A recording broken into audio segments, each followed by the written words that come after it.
Hey, all, welcome to the Common Good Podcast. Super special day around here, talking to the county commissioner-elect from Dauphin County, Justin Douglas, who last night shocked the world of county commissioners, the world of county commissioners in the area known as Hershey, Pennsylvania, to a lot of us in that area of And Pennsylvania. Harrisburg, yep.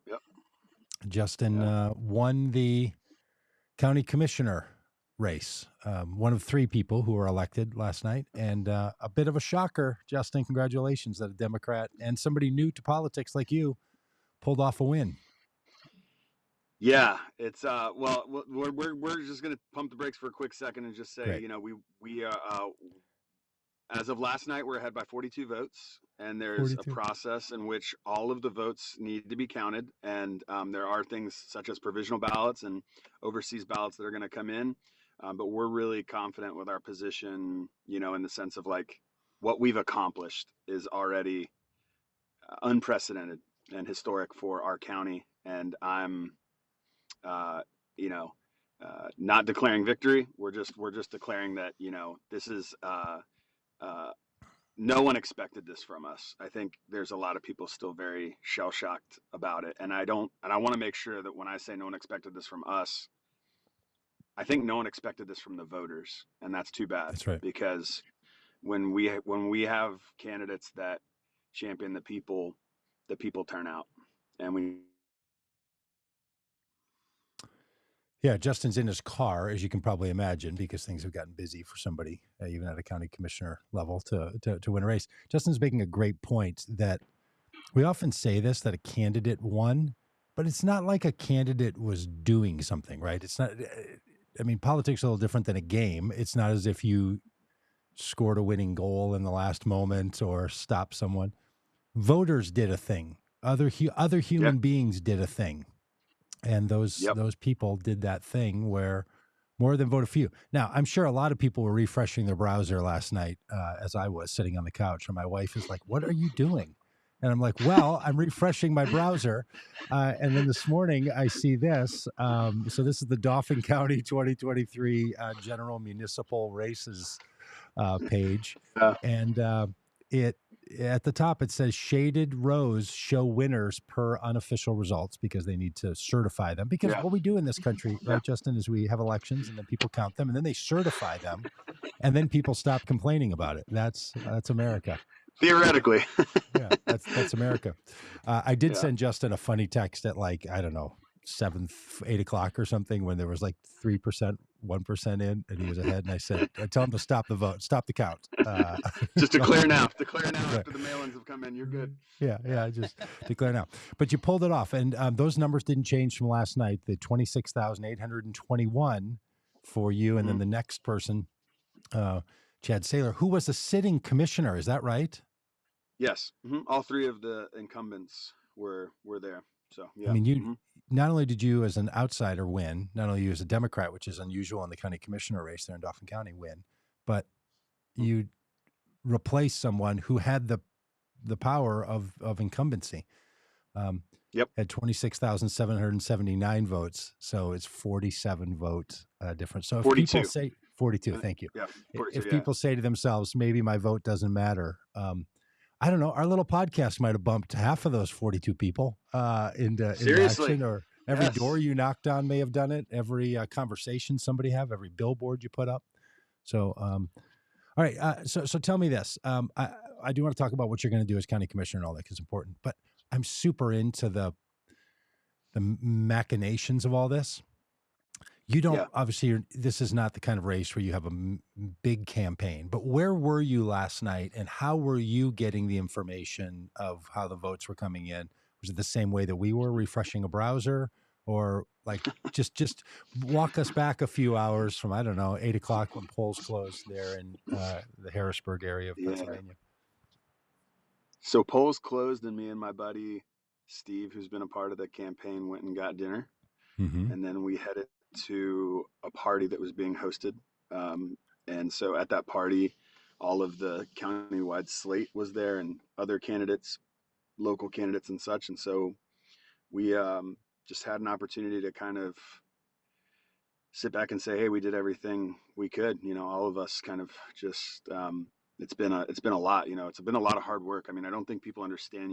To win in November, you start in March, and I mean, there's people who start even earlier than March. I started late, um, and so it's like this has been 8 months of my life that every week I'm thinking about this in some capacity, and in the last few months, every day and every hour, and so it's a lot. And then just to kind of sit back and in some ways just celebrate the end was what we were doing. Right. And then Right. as we're watching the results come in, um, one of my campaign people took a video of me as I was on my phone. I was just on my phone hitting refresh. We Yeah. didn't have like a screen up or anything. Uh, and uh, and I hit refresh, and I saw we were waiting for that last batch to come in, because the last batch comes in from the northern part of the county, which is primarily red. And we knew that that was going to be the separator, and we were just like, how much of a separator is that going to be? Like, is it gonna knock us off third Hmm. place in essence? And so we were prepared for that, but we were shocked by the numbers we were seeing. Like, I had already outperformed any other challenging candidate in the history of Dauphin County at that Hmm. seat, prior to those ones even coming in. Like, we had more votes, and we were just like, this is Amazing. the vote total was pretty like crazy. And then some of the gaps that were happening um, in some of just the more like internal data was interesting. So then when I hit refresh and I saw that I won by 42 votes, I have a video of it, and I'm just pretty much in a parking lot. I was outside. I just had to step out to get air, I hit love it. refresh, and I'm just like, did this just did we just win? How did this happen? And it was just more like, Yeah. I mean, I think Fantastic. so, one of the things we thought about putting the word surprise in the press release, and we chose not Hmm. to, but it was just funny because it's like, it's okay to be surprised. I mean, you put all this work in, and you sometimes feel like the game's rigged against you. You know what I mean? And it is surprise. It's emotional to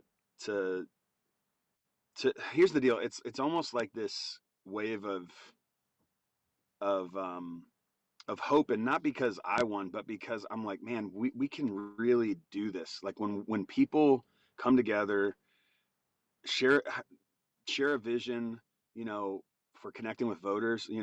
We were told multiple times, no one's ever won Dauphin County on social media. And we tried to utilize social media in a way that was engaging. And I don't think we won because of that. We won because of voters, but we also connected with voters in a new way that I think a lot of Hmm. Dauphin County, people haven't. And then, we were told, you're never going to win if you run off prison reform. You can't win off that. People don't vote. People don't turn out and vote on prison reform. And I'm like, when we chose to take out my billboard, we could have taken out a billboard with my face and my name massive, like almost every other candidate does. But we took out a billboard that said 18 prisoners have died since 2019. Vote for change. And people were like, no one's going to actually vote for change on that. Right. No one's going to show up. And it's like, I think they will, though. Like, I think people want to see a candidate that sincerely is running on changing these systems that have been broken for a long time. And um, and I just think people are looking for authenticity. The amount of Republicans that voted for me, we'll see what the autopsy looks like on the back end once we get all the numbers in. But like, I have a lot of Republicans in my area where I live, and I knock their doors and I talk to them. And you know, I think we had a good number that came over to vote for me. And I mean, you I had think, to basically, right? If you count the numbers up of yeah, people how they identify, how they previously voted, all that, you yeah, can't well, win without people who have identified as Republicans or vote for Republicans. Typically, did something yeah, different because they treated you as an exception to their voting rule. yeah. The challenge is, in our county, we actually have a 13,000 or 11 to 13,000 vote plurality of Democrats in Dauphin County. Hmm. Like, I mean, this county went heavy for Shapiro, but the thing is, they don't often turn out for general or for municipal elections. And Yep. so municipal elections, we tend to see a spike in Republicans. And so I also don't want to take away from a few other factors. Like, uh, I want to be the last to take credit. The voters get credit first. But then there's also a few other things that were happening on the top of the ballot. You had McCaffrey, Beck, uh, Lane, and Wolf. These are all judges that, McCaffrey especially has a significant, in the Pennsylvania Supreme Court, and Hmm. that was primarily, drove out um, people to vote who are concerned about abortion issues. And so, and then the bottom of the ballot, and I'm not trying to say bottom, but I guess like the school board parts of the ballot throughout the county, there were some very active school board races that turned out people who wanted, I think, common sense school board members, and that those people I think ended up breaking blue. And so um, all of that had a big influence. I mean, especially when you think of 42, it's just really funny because my kids, the second half of the day, it's crazy. I went to like 20 some polls yesterday, and I'm just driving around every 30 minutes to a different poll, greeting people who are working, and I had my daughter with me all day till about 1 o'clock, and then my son from about 1 to 4. And then I came home, dropped him off, and I just told my wife, I'm like, if you guys want to, you could go to, because the kids wanted to do something, but I was like, they can't really go back to the city with me. Like, it's going to be a lot going on, and they're not going to have the capacity for it, and it's going to be till late. We just already know it's going to be till late. Um, so they went to my polling precinct where I voted in the morning at 7 a.m. and handed out literature. And it's just funny. My son's like, Dad, you won by 42 votes. I handed out way more than 42 flyers in the evening. I love how he's and thinking. He's doing the math. Yeah, I love it. and what's funny Yeah, is like that love it. literally could have been the difference maker, because Totally. any of those, my district is 80% Republican. So the area where I live. And so like if, you know, and for every one that voted that might have been a Republican, that is almost like a 2 point conversion, because it takes Totally. one off the table and puts one on the table for me. So I just say all that to say every single thing we did, I look back and I'm like, that could have been the difference. That could have been the difference. And the truth of it all is it's all of it. It's all the Yeah. people who supported, it's all the people who helped. And it's not lost on me that, my campaign raised $10,000. That's what we spent, a little over $10,000. So awesome. They spent hundreds of thousands of dollars. They raised and spent hundreds of thousands of dollars. And this is just a reminder that money does have a lot of influence, but ultimately your vote is your vote. You don't have to vote with people who have Right. all the money. Like, you can do your research, and you can show up informed, and you can vote for the person who's going to be there for the people. And it's just a testament to that, I think. How has it changed already this morning? Like, what's the difference between today? Like, we had you on the podcast 2 weeks ago, I think.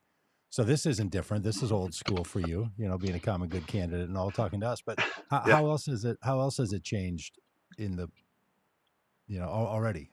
Who are you hearing from or not Well, hearing from? my phone's blown up.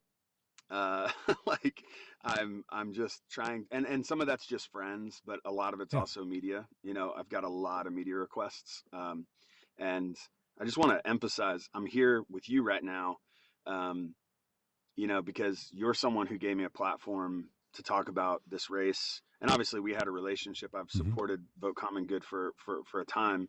When you guys come local, I'm always around and Hmm. helping organize things. But um, you know, it's interesting to see how many local news outlets are now very interested in talking to me. That when my candidacy was a little more of the underdog that's very unlikely to make any progress. That there wasn't as much interest. So we'll get to them, but we're definitely starting with the people who um, were interested in hearing about what we were doing. Yeah.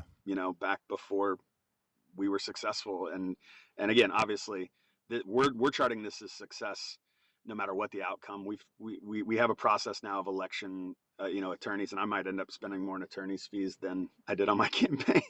but Does but that here we does are. is that That's paid for by your campaign? Does the Democratic Party help with that? Do you have to fundraise for that? Who so we're helps you make fundraising. sure you We're have?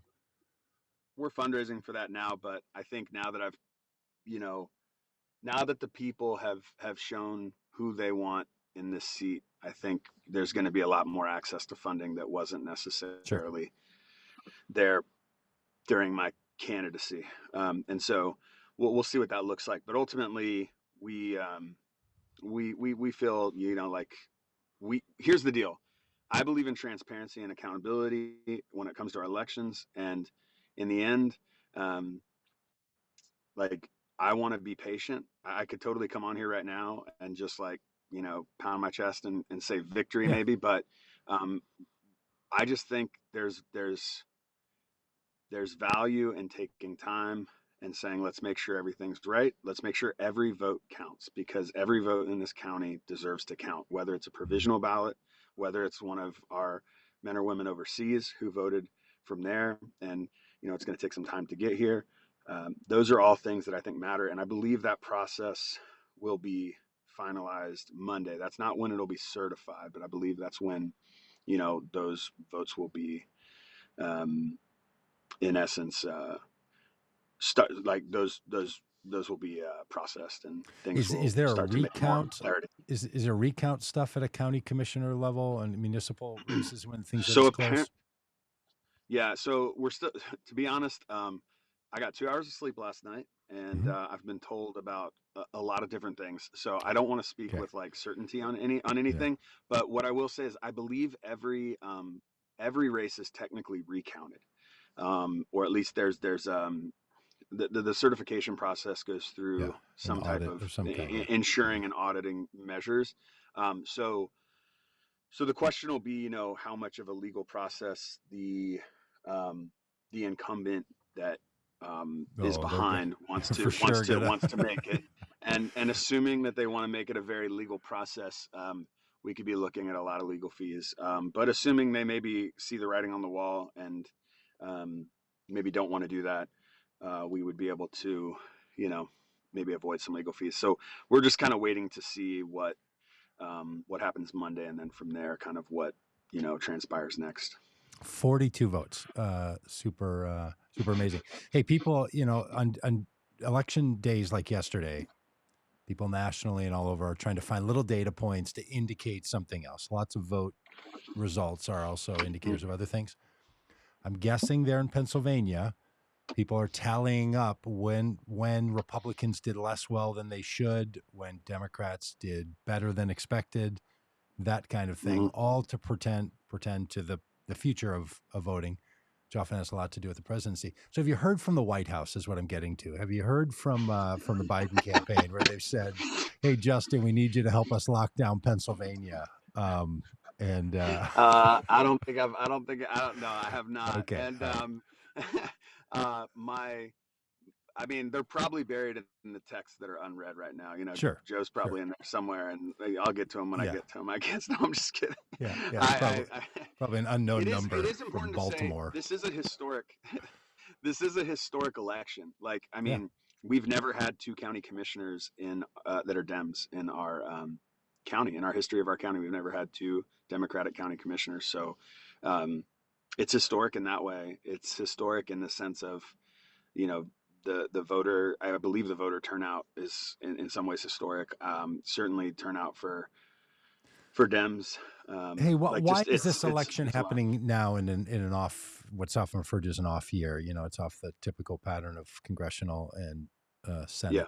The every other year. Why was there a race this year? This is when so every 4 years is this race happens for whatever seats are It's always available, off year. and It's always in the odd year, then, huh? it's the off year municipal election for the county. So Is there a reason why they don't put this with on the even numbered years? it's a 16, good 18, question. 20, 22, 24. Is there a reason that you know of? I'm not sure, because in other places like where you're at, I mean, I think I even was listening to your podcast yesterday while I was driving in between polling places. Y'all don't necessarily have an election No. out there in Minnesota, Yeah, I mean, we right? had I like think you said, school board election and a referendum thing that I voted for. Yeah, yeah, that was it. yeah. But there's Mhm. no like county county people. Right there. Oh, may have just may have been gathered up by the forces that make someone be a county commissioner. Well, hey, all of you, thanks for listening to this. Really appreciate Justin jumping right in and being able to join us. He might pop back on here in a second. I can see that he's got something going on his phone. Um, but look, we were saying on the podcast yesterday, oftentimes these elections, unless they're about a particular topic, they don't really motivate people. And the good people of Dauphin County, which again is Harrisburg, Pennsylvania, Hershey, Pennsylvania, the place where they make the chocolate, that part, and Harrisburg is the capital of Pennsylvania, so it's that area, and Justin, I was just Hey, giving I'm people sorry about a that. little, no I'm problem. I was getting just giving people a little setting on phone where calls from phone calls from press, and you got to go. continues to come Yeah. through. Yeah. We've been No, no, taking, no. But I was just saying it's I believe that's just the way Pennsylvania, okay. does their elections, is that, every year there's an election of some consequence, even in the other off years, in the sense of like, the odd years, there's always Yeah. an election.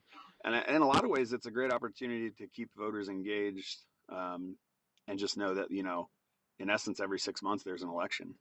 So that's in some ways Yeah, helpful. and it's a thing that certain political seats and certain political um, uh, outcomes, like on referenda and other topics, oftentimes parties that support those want to put them in off years because they feel like they can have more influence on their subset of people than they can Yep. across the board. It's one of the things that some people complain about. And there's actually a whole movement to try to not have so many, both special elections, like something in August or something, but also these off Yeah. year ones. There's just a lot of conversations about how do we do voting and what happens and when do people think about it. And we've traveled the country for years now talking to people about voting, and a lot of people don't even like, even in the even years that aren't presidential years, they're not sure why they're voting for a congressperson. They don't know that House members at the state and Senate level, state and federal level, are elected every 2 years, and Hmm. senators are elected every 6 years, and the president every 4 years. People don't.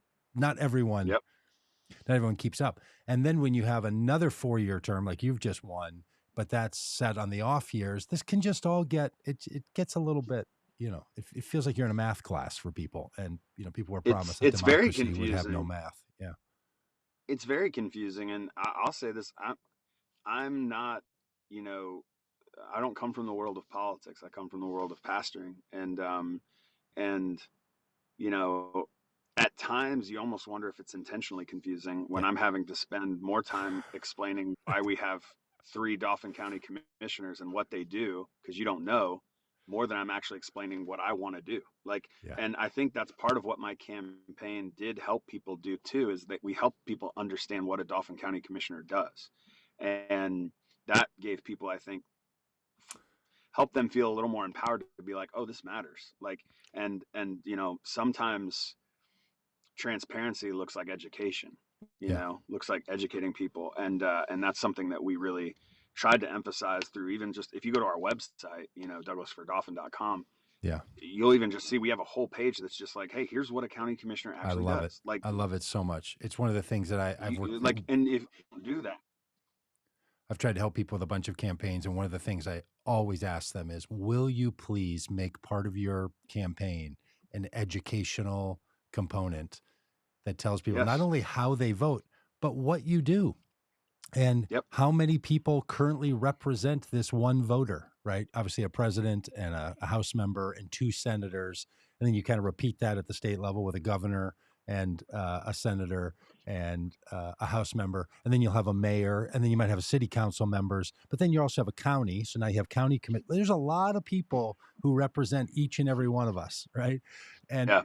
most people have no idea. I bet, Justin, if this happened to you, you went to the door and said, "Hey, I'm Justin Douglas. I'm running for county commissioner," and people are like, "I don't even know what that is." Did that Yeah. happen to All you? the time.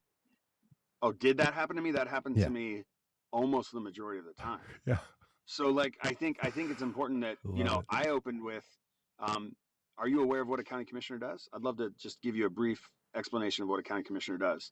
There's a $381 million budget that runs this county, and the county commissioners oversee the flow of those funds, and they oversee human services throughout the county. That includes children and youth, the prison, mental health care, all kinds of different things that are happening in our county. And here's some of the ways that I think we can do better. And that's kind of, you got to kind of couch what you want to do with also what the job Yeah, entails. right. And so we tried to do that. We tried to be, and obviously the pitch got better the more doors we knocked, because we started learning like, oh, this is what voters care about. You know what I mean? This is what's connecting with voters. And so yeah, we'll see what the next few days ahead hold, but So it's when do it's you take certainly office if things go as we expect they will with all the final ballots? When do you start this job? January. Okay, January January. 2nd, 3rd, 1st, you know? Like, I believe yeah. it's like that first week. I actually Okay. asked somebody today and they didn't Yeah. know. So And they weren't sure. we'll, Yeah, we'll, we'll figure we'll that find out. out. Yeah. Yeah, we'll We'll, figure that out. we'll figure that out. Would you be good enough to keep up with us on a regular basis? You Oh, know, first for weekend, maybe sure. maybe a couple months in, like, hey, what's it I like? would What are love you to. doing? Yeah, I'd love to check back in and just more be like, here's what I think is interesting about my candidacy. Um, March 1st of this year, I was not planning on running for office. I I got remember. called by, an organization that thought I should run for this, and that organization's called Run for Something. And then went on some soul searching of like, is this something I really want to do? Get into politics, like, but I really care about my community, and I really feel like there's some opportunities for growth and change. And so we just went all in, and I want my story to more be an empowering story of, if you're considering getting into local elections and you feel intimidated because there's just gatekeepers everywhere, Hmm. like, there are ways to kind of break that glass ceiling. And I hope that, even my journey of like this process all the way through now till being, appointed, and then even serving in the role, can be a little bit of like a testament to like those people who are maybe feel qualified and skilled, but Hmm. maybe they don't feel like they have um, the courage to do it, or the Yeah. like, could it really happen, or, and look, there's a lot of people who took L's before Yes. this potential win, so like, I want to acknowledge that, like, there are a lot of people who did groundwork far before I ever even considered running That's for right. this, that I owe it to. And so like, this isn't just me, but I do think my candidacy represented something that connected with people, and I think that's just because people want, you know Yeah, I'm looking back at a text from you from March 30th, when you were like, "All right, I'm going in, and here's what I'm doing." All right, so I think Justin's now got calls coming in, and it's blocking out his phone as he's chatting with us. So we're gonna let him go. Hope you feel encouraged. Hope you feel encouraged not only as a voter and the vote common good, but that maybe you also run for something. You just get your wheels spinning a little bit. You think about running yourself. If you do decide to run, be in touch with us at Vote Common Good. We help people like Justin and others figure out how to run for office. And then once they're running, how to be supported as best we can from our small platform, but just enough to move 42 people, maybe. It's really quite a great and magical story. All right, thanks for being on the podcast today, for keeping up with us. This one popped up quick after the win last night, and I really appreciated Justin saying, "Yeah, I'll be glad to hop on." So, thanks for all the comments from people, Tony and Peggy and Danny and Jim. Oh, Danny, I see your comment. Does he understand MMT? I don't know, but be sure of this. I'll make sure he does. Now he's a county commissioner, so a modern monetary theory just makes a distinction between federal dollars, because of the U.S. Treasury that creates the money, versus counties. Justin has to spend money that they receive from taxes or from federal grants. It's the only place the money comes from. In his case, federal government, not the same thing. So I'm going to make sure that he knows and understands that, as he talks to people, and Alex and Jim and the rest who are in the chat. So thanks so much. And if you're watching on Facebook, we really appreciate you. Hey Claire, I see your comment too. Thanks for the comment on Facebook. And anybody who's watching this, listening to it anywhere other than on YouTube, we love it when you're over on YouTube, just because it helps us with the algorithm. You can't win on the algorithm on Facebook. It's just whatever it is, but you can influence the algorithm over there on. I should probably change that scene. I should probably run some scene that's not, you know, me talking to a fake person over there. All right. Hey, thanks for being a part of the podcast. See you over on YouTube or Facebook or Twitter or Twitch or all the places we put this out. And there's also audio version if you want to share it with your friends. Thanks. Talk to you tomorrow with the astrophysicist. We always start that earlier in the morning, 8 a.m. Central Time. We talk to astrophysicist Paul Wallace about the sky and sciencey stuff.